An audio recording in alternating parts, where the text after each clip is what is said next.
Hello, Britney here from LuLaRoe, Britney Bassett. And today I just wanted to talk a little bit about how you can pay yourself back from your LuLaRoe investment and grow your inventory. So when you start LuLaRoe, you put quite a bit of an investment into it, and it sometimes can be overwhelming to know how you can pay yourself back and how you're going to grow your inventory. So that's kind of what I want to do today. I'm going to break down some of the numbers for you and give you my perspective on what I would do with the current package and my strategies for paying myself back. So the current onboarding package, which is always subject to change, but the current package is the Nicole, the Azure, Randy, Lindsay, Maxie, Irma Classic. And so for that package, you pay about $5,100 as your initial investment. So I think that every girl who does LuLaRoe, every single one, should have the goal to pay themselves back that entire investment and to grow their inventory to at least 500 pieces in 4 months. And this is how I did it personally. So I am totally a numbers girl, but I am not an accountant. So make sure you check about your particular financial situation. But there's kind of two strategies for paying yourself back and for growing your inventory. So you can focus on one or the other, or you can do both at the same time, which is kind of what I recommend for a couple of reasons. One, it's always good to pay yourself back because it is quite a large investment. Maybe some of you don't have to pay it back in a short amount of time, but I think it's important that we know that we can make money in LuLaRoe. So I think that's really important to focus on that 4-month goal. Also, growing your inventory is going to help you sell more and therefore make more. So that is really important too. So I'm taking a balanced approach today and trying to do both at the same time. So what I would do is baby step goals. So you're going to take a small goal for one, either growing your inventory or paying yourself back.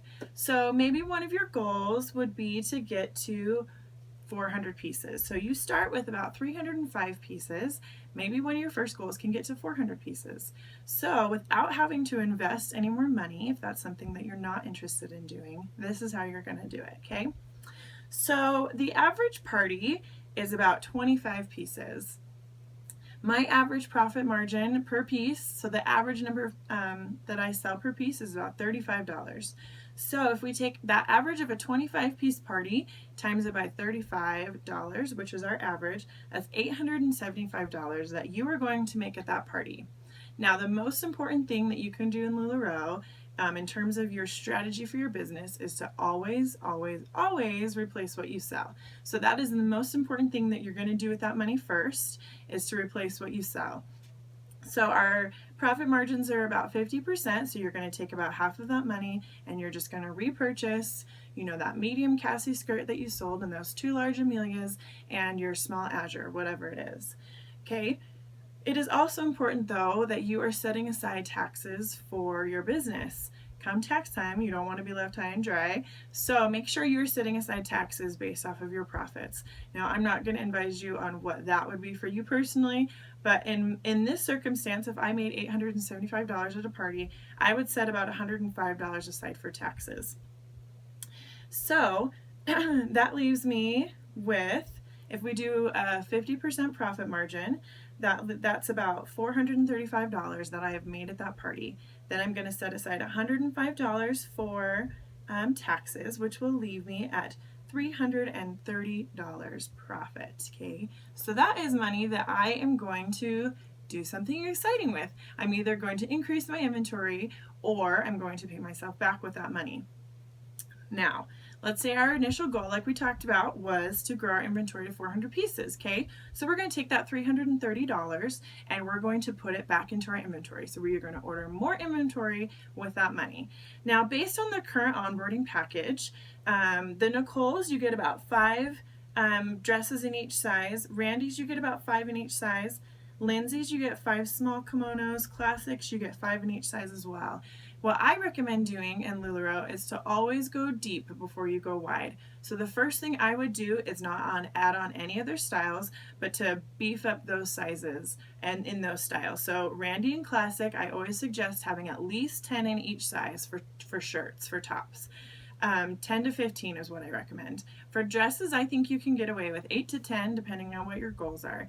So I would recommend beefing those out. And why I say that is because if you've got a stronger and deeper inventory as opposed to going wider, you're going to be able to support more parties with the inventory that you have. So if you have only 5 in each size of Randy's, you could go to a party and very easily sell out or almost sell out of all 5 small Randy's. That's my most popular size. So you could very easily sell those all out at a party. And if you have a party the next day, well, shucks, you didn't have time to reorder, okay? So I think if you get deeper, so if you get those 10 to 15 in each size of those tops, you're going to be able to support more parties before you have to order in between them, okay? So that's really important. So that's the strategy that I would do first. So if we take that $330 and we're going to, let's say, beef up our classic tees. So if you take that $330 and you divide it by the wholesale value of classic tees, you can get 22 classic tees. That's a lot. So then we're going to fill out on sizes. So maybe you get 10 small through larges. So that would be 50. You're adding 15 more, and then you can kind of throw the other 7 somewhere else, okay? So once you've beefed up one style, move on to the next. So that's my strategy for this particular package that's going on. Always go deep before you go wide. So let's say you've taken that $330 that you're making each party and you set your first goal for building your inventory. So let's say that goal is to get to 400. So now we have 400 pieces. Now we're going to switch to a new goal, and that goal is going to be paying ourselves back a little bit more. So let's say you want to pay yourself back $1,500, okay? If your investment was $5,100, if you paid yourself back $1,500, that would get you down to owing yourself only $3,600, which is a nice number, okay? So we're going to take that same average party, that $330, and we're going to pay ourselves back with it. So what this requires, though, is that you remain laser-like focus and you try really hard not to order extra inventory. I am so guilty of this. I do this often where I'm like, you know what? I would just like to see more perfect tees in my size. So, but I think for the first 4 months, you need to remain really intensely focused on your goal. So you've got to be really careful. You've got to know where your inventory numbers are and make sure you're only ordering as many as you need, okay? So if we're averaging a $330 profit at each party, that means to get our $1,500 goal to pay ourselves back, you only need to do 4.5 parties. That is not bad. Okay, so now we've spent a few weeks growing our inventory and a couple weeks maybe paying ourselves back that $1,500. That feels really good. We're making lots of progress in our business, okay? So now we're going to turn back to our inventory. One strategy I have about inventory, I noticed huge jumps in my business when I got to 500 pieces, 800 pieces, and 1,200 pieces.